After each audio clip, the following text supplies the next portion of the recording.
Distiller. Someone who takes raw ingredients, ferments them, and turns them into some sort of spirit. What does that person look like in your head? A man? Caitlin Bartlemay says she gets that a lot.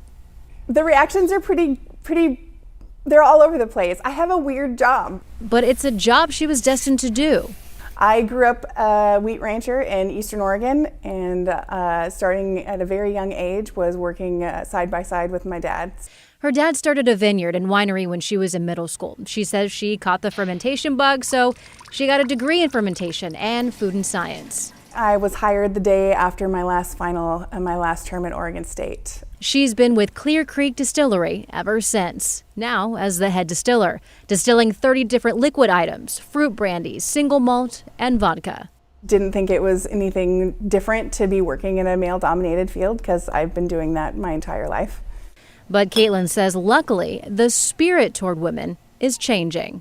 Maybe in the last 10 years or so, there's been more emphasis on shining a light on the women in the industry. You know, there's over 2,000 craft distilleries in the United States. 8% of those distilleries are women-owned and growing.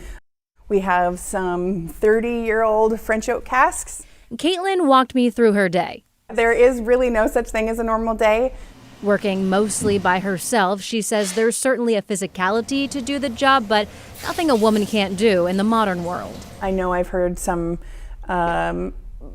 breweries be concerned about hiring women because, well, they can't lift full kegs all day. You know what? Nobody should be lifting full kegs all day. I don't care what gender you are. I don't care if you're a bodybuilder. That's a terrible idea. We have all this modern equipment. We have forklifts.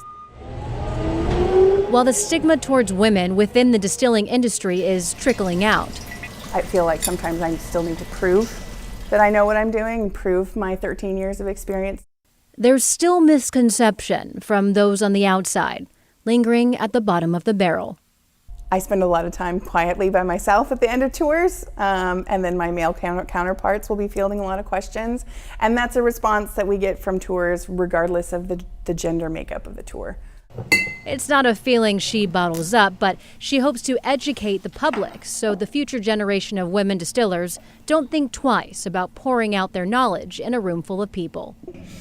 At the nose, you get a little bit of that bright, fresh apple characteristics. There's more distillers in the spotlight than ever before, and I'm so thankful to see that a representative quantity of those are going to be women.